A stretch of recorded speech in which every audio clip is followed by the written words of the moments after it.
Climate change is not a buzzword. Climate change is a reality. It has consequences not only in the environment, also in our societies, in our economy, in our countries, in our lives. I had a nice conversation with a world opinion leader, Alexander Verbeek, about climate change, who from Netherlands shared with us his point of view of what we are currently facing with climate change and global warming.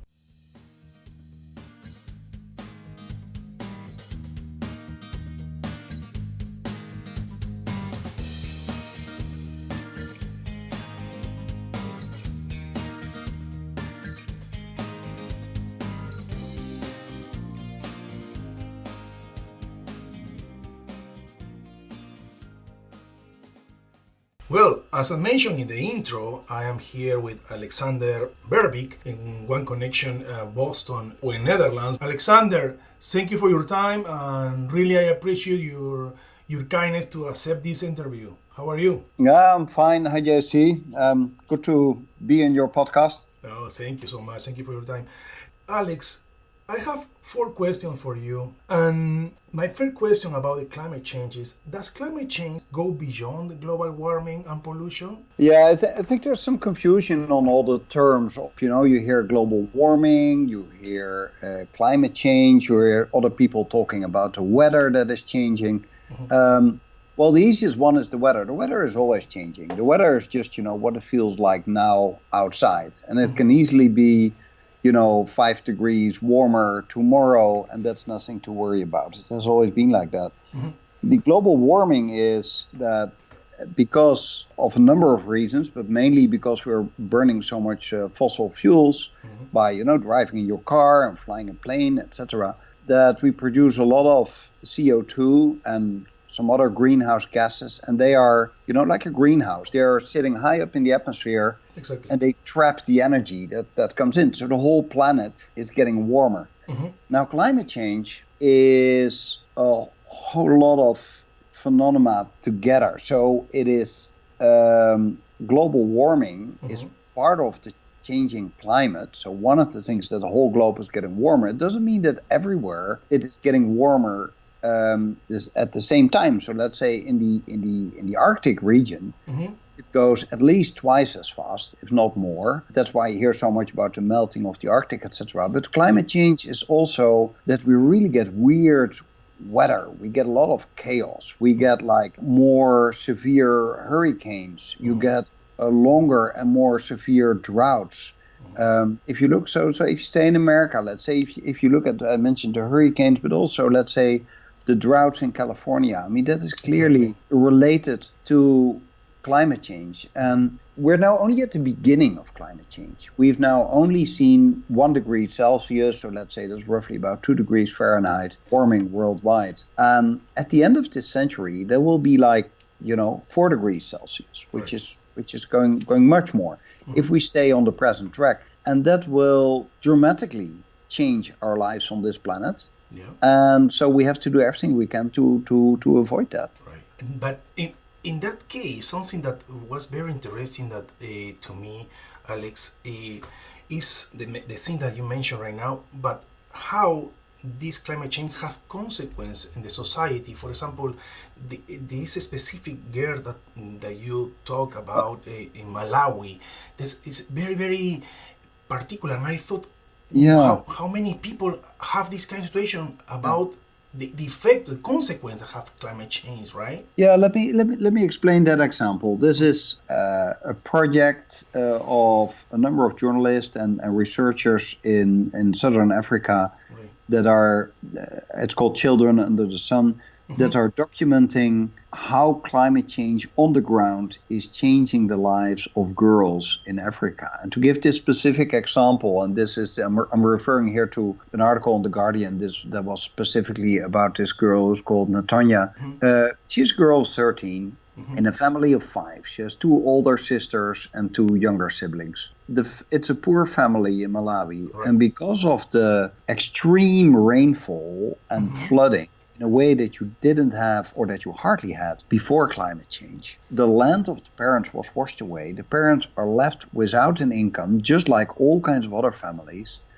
And the parents simply have no food to feed the children. The two eldest girls were married when they were 18. They left the house. But then a man comes in the village and he says to the family, I want to marry your daughter. Basically meaning you buy her for only $25. Yes, And unbelievable. parents simply have no other option because the two younger children are dying of hunger. Right. And so they marry off the girl who is then, this Natonya is now 13. She was married when she was 12. She's now 1 year older.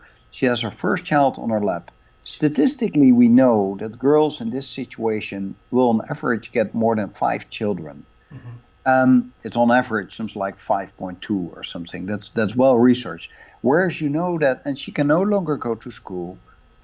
She is daily sexually abused. There's no other word for it. If an older man has sex with a girl of 13, this is rape and this is child abuse. And the parents feel terrible. She, of course, is in a horrible situation, and she will have those 5 children that will not get an education. Right. Suppose the situation would have been different, that the parents still, if not by climate change, they had lost their land. The parents would have, just like her older sisters, kept her at home until she was 18, would have given her some kind of education until that age, which is probably not up to the American standards. But educated girls up till the age of 18 on average get only 2 children, and they can provide a better future for those children.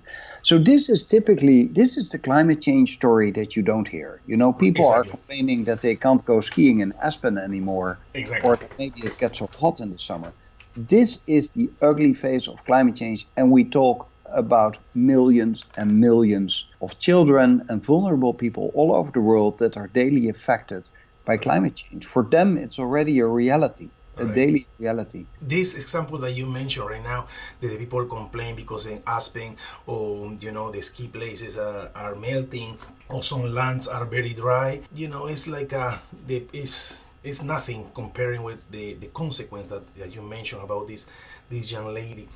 Now, Alex, the world in general, the business world, all kind of topics or the fields. Lately, we have buzzwords. So the people start to talk innovation, the people start to talk about business models, the people start to talk about digital transformation, etc., etc., etc. And lately, I saw people in general or companies start to talk about climate change. My question is, people, society, governments, corporations are aware of climate change, or they are using these like buzzwords? I think much more than 5 years ago, people are aware of climate change, especially now if we talk about, let's say, the Western world, about Europe and America. People are more aware for the very simple reason that it's very difficult to deny what you see happening around you now. It's much more visible than 5 years ago. You see these extremely hot summers, and you see this weird weather, these floodings, etc. So people are aware of it. That is one thing, but I don't think people are really aware of the severity of the impact of climate change. It is absolutely underestimated. It's by policymakers, by the media. I think the only one that I'm impressed with, that really sees the reality and speaks about it in a very real way, is this 16-year-old girl in Sweden, Greta Thunberg, who refused to go to school anymore because she wanted to raise attention for the climate change. She has now more than 1 million people that sometimes on Friday, children that are not going to school because they tell to our generation that we should hurry up, that we should actually take the right measures. They see the reality. They know that, statistically they are going to live until the end of this century, and by that time they will have children. They are stuck with the mess that we have created, and they're calling us to take much more action. So I think a lot of companies and politicians are, they talk about green stuff, but they do absolutely insignificant actions to actually stop the climate change. Right, and the most important is take the actions. I don't care if people talk or speak something. Take the action to save the planet. And something I remember when I watched your video is like the world, our planet is like a cover, like a blanket cover of our planet. That was very good metaphor. However, Alex, many companies are taking actions. Companies, corporations, for example, Sierra Club is one. Shell, for example, Shell just launched a podcast to spread the word about how they working in sustainability and climate change and etc. Patagonia is famous about that. Will you mind share with us what companies, in your opinion, are doing a great job against the climate change? Yeah, I mean, the first names that come to mind, I mean, Patagonia is obvious. I admire what they are doing. So if you buy any outdoor gear, try to buy Patagonia, because then you support companies that do the right thing. I mean, other names that come up to mind are, I mean, you tend to think, first of all, of the big companies. I think IKEA is a wonderful example. Okay. So they now provide worldwide solar panels on their shops that they use for the energy in their shops. But for instance, in Europe, they've set the target much higher. They say we're going to produce at least twice as much energy than we actually need for ourselves, and we can feed that extra energy back into the grid. And they do everything they try to, use less wood, etc. And I think about 1% of all furniture in the world is IKEA furniture. So if they, let's say if they would use, only half of the materials that they used before, or for instance, if they decide what they have done to stop using plastic everywhere, that really, really has a huge impact. And so it's a philosophy that I really support. Unilever is another really, really good one in many ways. They just proved that you can run an excellent multinational by being more sustainable. But you should probably look at much smaller companies. So take whatever, just one example, a company I was just reading about the other day, something called Semilla Sanitation Hubs. They are building small modules that you can place everywhere in the world to clean water. Awesome. So they clean wastewater. They use the kind of technology that is used in Space Lab up in space to create clean water again. And then if you look at the kind of planetary change, not only the climate change, but planetary change. I normally talk about planetary security and planetary change because it's more than climate change. It's also about the water and the food and the biodiversity and the plastic and the oceans. If you look at all this kind of change, one of the most striking things is that in just 10 years' time, the number of people in the world that don't have daily access to clean water is growing from 700 million to 1.4 billion people. Imagine just for yourself what it would mean if tomorrow you would be part of that 1.4 billion. You suddenly don't have clean water out of the tap anymore. You have to walk for hours, and you get dirty water, and your children will get sick, etc. That is the kind of changes that we're dealing with. These 700 million extra people that don't have water. If you can provide these kind of sanitation hubs that they are producing, that you can create clean water again, I think these companies don't get enough recognition because they work on a smaller scale. They don't have the marketing budget. I think as a consumer, you should try as much as possible to take the right decisions. Where do you invest your money? Where do you buy? Be aware of what you can do yourself. So, for instance, when nobody buys the product Unilever so much. It's not that when I need shampoo that I'm going to look for the brand Unilever. No, you have to look at the bottle. And if I see Unilever is on there, I prefer that one more than another one because I want to support such a company. And you can do that in many ways. Exactly. This is a good point. This is something that is really good as well.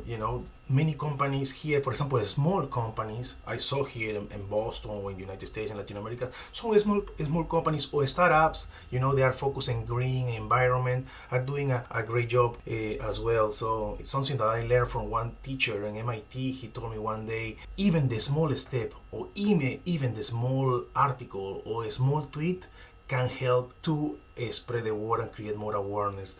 Alex, this is a good point. Alex, before finish this conversation, could you share with us any final thoughts or insights that you want to share with my audience? Please feel free, and also where people can find you. Yeah, just where they can find me. I think the easiest way to reach me is just through Twitter, where it's at Alex underscore Verbeek, which is Verbeek, but you can maybe add it to your podcast. Yeah, I'm also always looking for more followers. I already have like 200,000 on that account, and then more on some other accounts. Just write me a direct mail. I try to answer really everybody. But as some final thoughts, I think just sustainability or just circular economy in itself is, I love it, I support it, but it's not enough. I think ultimately we just have to change the complete economic system, a system what we have now where we continue to grow. We produce more goods, we need more resources, we are burning more fossil fuels, we're producing more waste, we have more and more people on the planet. Everything is growing, but the planet itself is not growing. Exactly. That simply doesn't fit. So we just have to end growth, or at least completely change the way that we define growth. And we should make the environmental damage that you create, you have to pay for it. I mean, if your normal, let's say your household waste, you pay to your municipality that they come and pick up your waste. But if you drive a car and you send all your waste into the atmosphere, then suddenly you don't have to pay for it. Or when you buy a flight ticket, we have to change the subsidy system. Why is it that you don't pay tax on your flight ticket? Why is it that you don't pay tax on kerosene for airplanes? We are just subsidizing exactly that kind of behavior that is ruining our planet. So if there are some final thoughts, I mean, that is the big picture. So if you vote in whatever country you are and you have some kind of elections coming up, look for those candidates that really have a long-term view for this planet. And the other thing I would like to say, if you still give me a minute, is look at what you can do yourself in your own life. I mean, try to fly less. Flying is a huge contribution to climate change. Exactly. And the other thing is eating meat. I mean, try to eat less meat. I mean, meat, it is absurd how much energy and land and animal lives are wasted in producing that meat. And your doctor will tell you that it's not good to eat that much of meat. So it's good for your own health as well. It's better for the health of the animals, and it's better for the health of the planet. Exactly. So, Alex, I don't eat red meat 10 years ago. That is very good. Well, I don't eat any animal that lives, so I'm a step further. Right. But it's a good step. I mean, stop with eating beef. That really has already a lot of impact. But look at nowadays, the alternative forms of meat. I mean, 5 years ago they tasted awful. Nowadays, you have to blindfold me, and I really cannot tell you the difference between meat and plant-based meat products. That is a very good development. Stop drinking milk, but change it by oat milk. Or almond milk, right? Yeah. So there's so much you can do yourself in, vote for politicians that take environment seriously, try to fly less or stop flying completely. That would actually be preferable. Stop eating meat, or at least eat meat less. And if that seems like something difficult, just try, every Monday not to eat meat. And then after a while, maybe add the Tuesday to it, Right. And we're not talking about extreme measures. Exactly. Is the point. For example, use more bicycles. Use more bike instead of the car to go to make grocery. Yeah. It's a good point. Even tiny steps, will help to protect our planet. Really. Yeah. I do everything on my bicycle here. I have a car that I bought 21 years ago, and I recently had it checked. Yeah. And the guy said in the past year you've driven less than 300 kilometers. That's in US miles, something like 200 miles in a full year. Wow.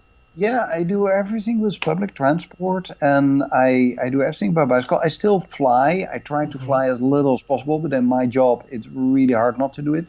But I really try to combine my work in such a way that sometimes I stay somewhere longer, so I don't have to fly back and forth. Right. So within your own limits, try to take it serious and inform yourself. Read about climate change. You have to know what your children are going to experience. This is very important. We have to learn more about, and this podcast probably will help many people to take, to think what's going on in our planet. Alex, I want to say thank you so much for your time. You're welcome, JC. No, thank you. I'm JC Giraldo from Boston, Massachusetts, and thank you, everyone.